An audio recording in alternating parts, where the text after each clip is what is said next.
मूल्यों के साथ प्रस्तुत है गीता का दिव्य संदेश।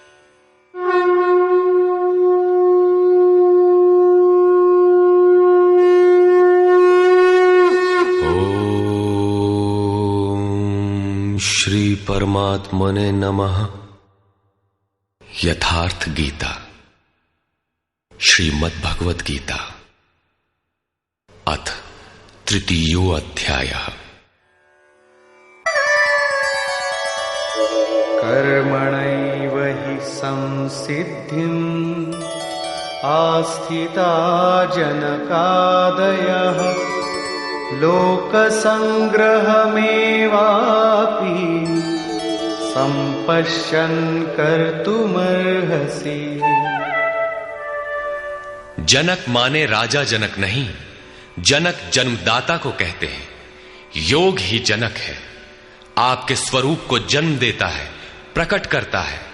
योग से संयुक्त प्रत्येक महापुरुष जनक हैं। ऐसे योग संयुक्त बहुत से ऋषियों, जनकादयः, जनक इत्यादि ज्ञानी जन महापुरुष भी कर्मणा एव संसिद्धिम, कर्मों के द्वारा ही परम सिद्धि को प्राप्त हुए हैं। परम सिद्धि माने परम तत्व परमात्मा की प्राप्ति।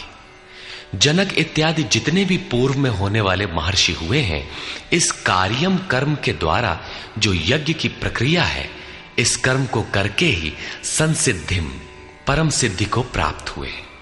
किंतु प्राप्ति के पश्चात वे भी लोक संग्रह को देखकर कर्म करते हैं, लोक हित को चाहते हुए कर्म करते हैं। अतः तू भी प्राप्ति के पश्चात लोक नायक बनने के लिए कार्य करने के ही योग्य है। क्यों? यद्यदाचरति श्रेष्ठः तत्तदेवेतरो जनः स यत्प्रमाणं कुरुते लोकस्तदनुवर्तते। श्रेष्ठ पुरुष जो जो आचरण करता है, अन्य पुरुष भी उसके अनुसार ही करते हैं। वो महापुरुष जो कुछ प्रमाण कर देता है, संसार उसका अनुसरण करता है। पहले श्री कृष्ण ने स्वरूप में स्थित आत्मतृप्त महापुरुष की रहनी पर प्रकाश डाला कि उसके लिए कर्म किए जाने से न कोई लाभ और न छोड़ने से कोई हानि। फिर भी जनकादि कर्म में भली प्रकार बरतते थे। वहां उन महापुरुषों से श्री कृष्ण धीरे से अपनी तुलना कर देते हैं कि मैं भी एक महापुरुष हूं। न मे पार्थास्ति कर्तव्यम् त्रिषु लोकेषु किंचन नानवाप्तमवाप्तव्यम् वर्त एव च कर्मणि। हे पार्थ, मुझे तीनों लोकों में कोई कर्तव्य नहीं है। पीछे कह आए हैं कि उस महापुरुष का समस्त भूतों में कोई कर्तव्य नहीं है। यहां कहते हैं तीनों लोकों में मुझे कुछ भी कर्तव्य शेष नहीं है, तथा किंचन मात्र प्राप्त होने योग्य वस्तु अप्राप्त नहीं है।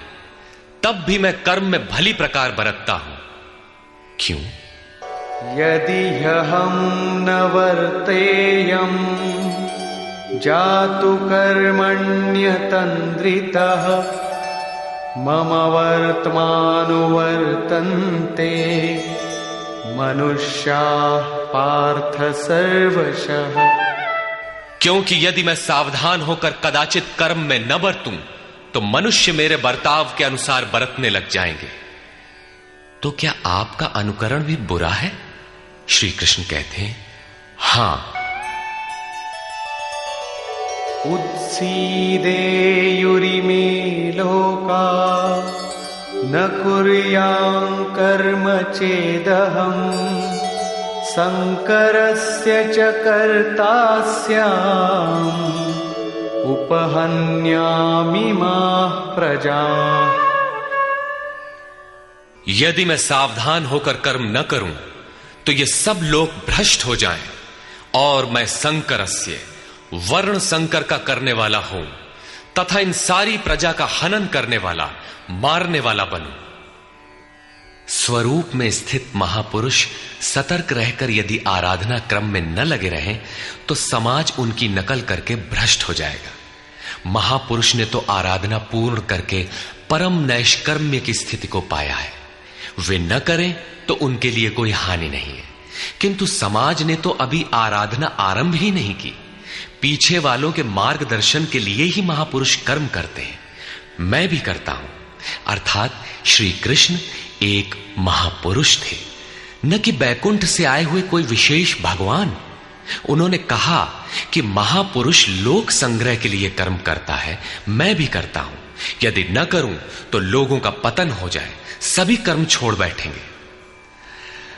मन बड़ा चंचल है, ये सब कुछ चाहता है, केवल भजन नहीं चाहता। यदि स्वरूपस्थ महापुरुष कर्म न करें तो देखा देखी पीछे वाले भी तुरंत कर्म छोड़ देंगे। उन्हें बहाना मिल जाए कि ये भजन नहीं करते, पान खाते हैं, इत्र लगाते हैं, सामान्य बातें करते हैं, फिर भी महापुरुष कहलाते हैं। ऐसा सोचकर वे भी आराधना से हट जाते हैं, पतित हो जाते हैं। श्री कृष्ण कहते हैं कि यदि मैं कर्म न करूं तो सब भ्रष्ट हो जाए और मैं वर्ण संकर का कर्ता बनूं। स्त्रियों के दूषित होने से वर्ण संकर तो देखा सुना जाता है। अर्जुन भी इसी के भय से विकल था कि स्त्रियां दूषित होंगी तो वर्ण संकर पैदा होंगे। किंतु श्री कृष्ण कहते हैं यदि मैं सावधान होकर आराधना में लगा न रहूं तो वर्ण संकर का कर्ता हूं। वस्तुतः आत्मा का शुद्ध वर्ण है परमात्मा। अपने शाश्वत स्वरूप के पथ से भटक जाना वर्ण संकरता है। यदि स्वरूपस्थ महापुरुष क्रिया में नहीं बरतता तो लोग उनके अनुकरण में क्रिया रहित हो जाएंगे, आत्म पथ से भटक जाएंगे, वर्ण संकर हो जाएंगे, वे प्रकृति में खो जाएंगे। स्त्रियों का सतीत्व एवं नस्ल की शुद्धता एक सामाजिक व्यवस्था है, अधिकारों का प्रश्न है। समाज के लिए उसकी उपयोगिता भी है, किंतु माता पिता की भूलों का संतान की साधना पर कोई प्रभाव नहीं पड़ता। आपन करनी पार उतरनी। हनुमान, व्यास, वशिष्ठ, नारद, शुकदेव, कबीर, ईसा इत्यादि अच्छे महापुरुष हुए, जबकि सामाजिक कुलीनता से इनका संपर्क नहीं है। आत्मा अपने पूर्व जन्म के गुण धर्म लेकर आता है। श्री कृष्ण कहते हैं मनः षष्ठानीन्द्रियाणि प्रकृतिस्थानी कर्षति। मन सहित इंद्रियों से जो कार्य इस जन्म में होता है उनके संस्कार लेकर जीवात्मा पुराने शरीर को त्याग कर नवीन शरीर में प्रवेश कर जाता है। इसमें जन्मदाताओं का क्या लगा? उनके विकास में कोई अंतर नहीं आया। अतः स्त्रियों के दूषित होने से वर्ण संकर नहीं होता। स्त्रियों के दूषित होने और वर्ण संकर से कोई संबंध नहीं है। शुद्ध स्वरूप की ओर अग्रसर न होकर प्रकृति में बिखर जाना ही वर्ण संकर है।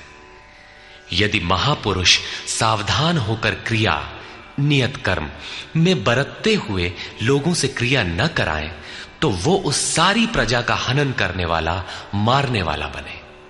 साधना क्रम में चलकर उस मूल अविनाशी की प्राप्ति ही जीवन है और प्रकृति में बिखरे रहना, भटक जाना मृत्यु है। किंतु वो महापुरुष इस सारी प्रजा को यदि क्रिया पथ पर नहीं चलाता, उस सारी प्रजा को बिखराव से रोककर सतपथ पर नहीं चलाता, तो वो सारी प्रजा का हनन करने वाला हत्यारा है, हिंसक है। और क्रमशः चलते हुए जो चला लेता है वो शुद्ध अहिंसा है। गीता के अनुसार शरीर का निधन, नश्वर कलेवरों का निधन मात्र परिवर्तन है, हिंसा नहीं। सक्ताः कर्मण्य विद्वांसो यथा कुर्वन्ति भारत कुर्याद् विद्वांस्तथा सक्तः चिकीर्षुर्लोक संग्रहम्। हे भारत, कर्म में आसक्त हुए अज्ञानी जन जैसे कर्म करते हैं, वैसे ही अनासक्त हुआ विद्वान, पूर्ण ज्ञाता भी लोक हृदय में प्रेरणा और कल्याण संग्रह चाहता हुआ कर्म करे। यज्ञ की विधि जानते और करते हुए भी हम अज्ञानी हैं। ज्ञान का अर्थ है प्रत्यक्ष जानकारी। जब तक लेश मात्र भी हम अलग हैं, आराध्य अलग है, तब तक अज्ञान विद्यमान है। जब तक अज्ञान है तब तक कर्म में आसक्ति रहती है। अज्ञानी जितनी आसक्ति से आराधना करता है उसी प्रकार अनासक्त, जिसे कर्मों से प्रयोजन नहीं है तो आसक्ति क्यों होगी। ऐसा पूर्ण ज्ञाता महापुरुष भी लोकहित के लिए कर्म करें, दैवी संपद का उत्कर्ष करें, जिससे समाज उस पर चल सके।